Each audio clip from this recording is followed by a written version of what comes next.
story time about when I accidentally submitted hardcore furry erotica instead of my final paper. So I'm currently a 4th year computer science student at a pretty respected university and was looking to graduate this semester. One of the classes I was taking was a class in modern advancements and trends in the field of technology. While the class didn't require much heavy lifting, it was still a higher level one and required a good amount of work. For our final, our professor had assigned us a 20-page research paper into a current or possible future technology of our choice within the field. I did my paper on helium-3 power generation. I worked my ass off on this paper and in the end was super proud of it. The papers were due last night at midnight and I held off on submitting my final draft till the end because I wanted to get it as clean as possible. This is where I fucked up big time. Let me tell you a little about myself. I don't work a normal job. I tried it in my first year of school and I really didn't like it. I've worked internships when they come, but outside of that, I didn't really work. This and being a student really doesn't mix well though. For the past 3 years, I've gone by on writing hardcore erotica on commission, specifically for furries. I would write anything. Any fetish, any premise, anything. In some parts of that community, I became really popular. At one point, I was making almost $2,500 on Patreon along with the amounts I charged to my customers. Am I proud of this? No. I have written some really disgusting stuff, but it paid the bills and the money was too good to pass up. I told myself the minute I got a real job, I was cutting and running from this work. Well, this brings us to last night. I had not gotten any sleep for the past few nights. I had multiple projects due in the span of a few days. I was running on nothing but coffee and Rockstar. I was nothing more than a walking corpse and wanted to do nothing but sleep. I ended up doing my last read over of my final paper and submitted it before sleeping. However, instead of submitting my final paper, I somehow submitted one of the commissions I was working on. This commission is not light either. It's almost 10 pages long and contains a variety of things including vor and scat. So I went to bed. Submissions for the final locked and my academic career was sentenced to death then and there. When I woke up this morning, I checked my grades for my other classes before noticing an email from my professor. All it says was to come to his office after class today. I want to fucking die right now. I don't know how I'm going to explain why instead of my final, I submitted a hardcore erotic story with a wolfman jacking off in a dragon's stomach. But yeah, I fucked up big time.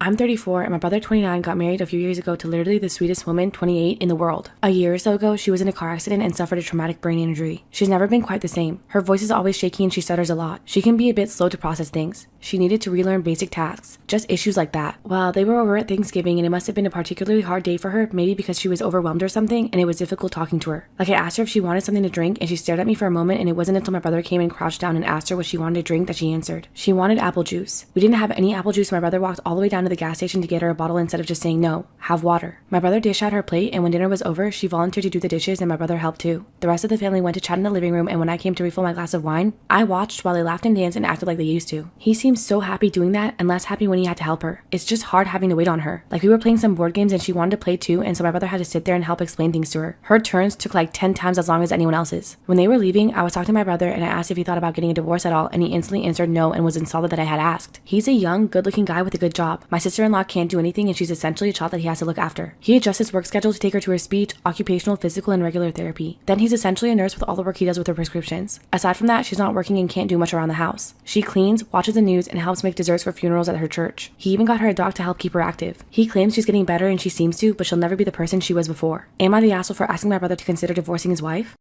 Story time about when I lost my virginity to a water slide. So, do you guys know those water slides that you stand in and then they suddenly drop you straight down onto the water slide? If not, look them up on YouTube. There's nothing like them. Ah, yes, the sweet memories of my first time on one of these. I feel that my mental and emotional scars have healed enough to tell this gem. At the time, my girlfriend, now fiance, worked as a photographer for one of those resorts with the indoor and outdoor water parks. One of her perks was that her and a family member or friend could get into the water park for free. So one hot summer day she had off, we both decided it'd be fun to go there and cool down for the day. While we were there, I discovered one of their most thrilling looking water slides. Basically, you stand in this tube and then the slide operator presses a button and the slide drops you straight down like 90 feet before you actually start going down the water slide. Me, being a thrill seeker, of course, had to try it. So I made a great climb up to the top of the slide, stood in line, and finally it was my turn. Once I got in the tube, the operator told me to keep my legs crossed. Now I'm a pretty big heavy guy, so I was like, that's uncomfortable as fuck, I'm not doing that. So there I was, standing in the tube, having a panic attack from anticipation, with my legs not crossed. The operator finally presses the button and the bottom opens and I fall straight down the water slide. Very quickly I realized why they have you cross your legs. Water shot so far up my ass, so fast, I swear I tasted it in my mouth. My body raced down that slide as I questioned every life choice I had ever made. Once I made it down to the bottom, I sat there for a moment, absolutely violated. I felt like someone in an old episode of Law & Order, Special Victims Unit. I built up the courage to finally stand up and all I could feel was a nice warm stream of water mixed with shit and maybe a little bit of blood shoot out of my ass faster than a steamboat geyser at Yellowstone National Park. I quickly got off the slide and ran to the bathroom with a trail of shitty water tailing me as the slide operator stared in awe. They had to shut down the slide for the rest of the day, but man was my asshole clean after that.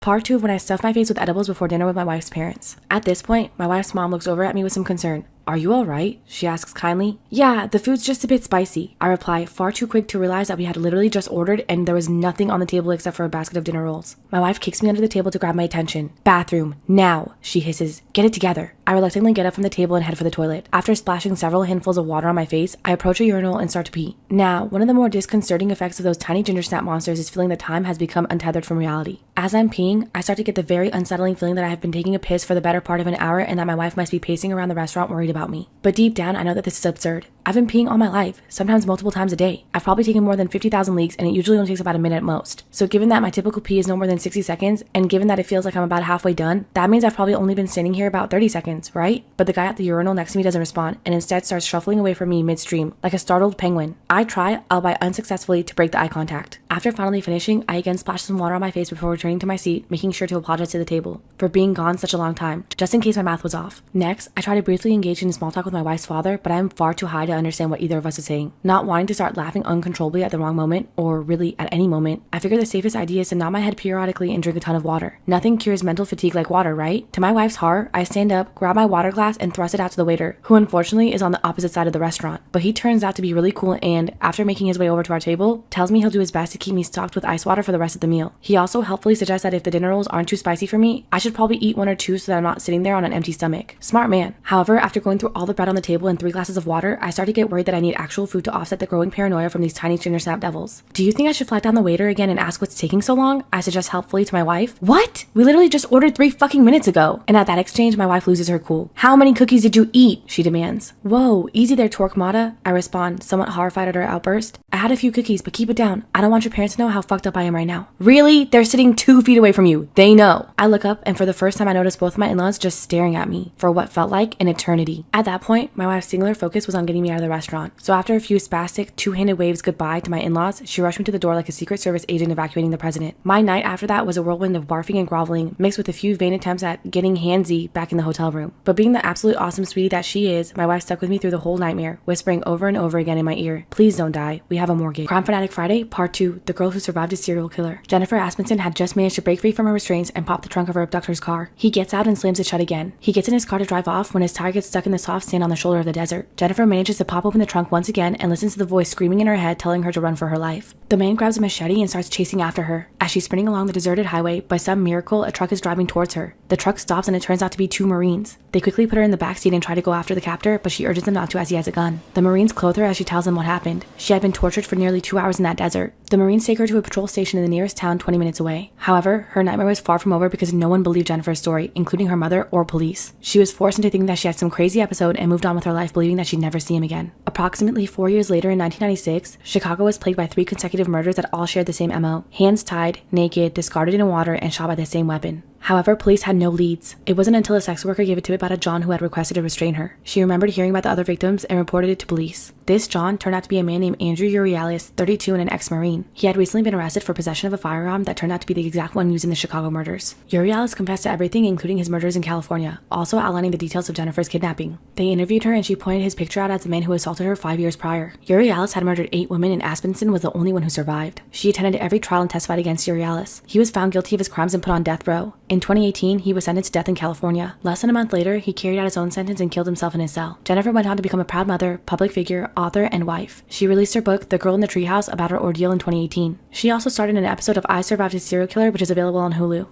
My husband is a transgender man and we've always wanted to start a family together. I have a huge fear of pregnancy, so he offered to carry the baby. It was an insane process. He had to stop taking testosterone for a long time, but he was amazing throughout the whole process and I did everything in my power to help him feel more comfortable. None of my family know that he's transgender. They're homophobic, transphobic, all the phobics, but our friends know. He posted an ultrasound on his private Instagram, not knowing that my sister follows him on a burner account. Well, she saw the photo and told my whole family. They were furious that I wouldn't tell them. Our plan was always to say that we adopted. They assumed I was the one pregnant and blew up on me, so I just let it go and rolled with the lie because I wasn't going to out my husband. The first couple of months, I let them visit. Eventually, I'd start eating big meals and purposely bloating myself to the point of discomfort so I looked pregnant. They said around the 6-month mark that I was remarkably small, but I just played it off. Eventually, I couldn't lie any longer, so I looked for every excuse in the book not to see my family. I turned down the offers of baby showers, gender reveal parties, and anything that that would require us seeing each other. Luckily, my family lives an hour away and we all live busy lifestyles, so them randomly visiting wasn't an issue. The one time they did pop in unexpectedly, we were out of the house. If they FaceTimed, I made a point to be in bed feeling horribly sick so I couldn't give the bump update. I lied my ass off and they just thought that I had a rough pregnancy. My husband gave birth a year ago and went straight back on testosterone, and now we're happy as ever. My family have met our daughter and they adore her. However, a week ago, after an argument between myself and a friend, said friend decided to out my husband by messaging my family and included proof. They did it by adding everybody to a group chat, posting screenshots and basically the whole story, then saying,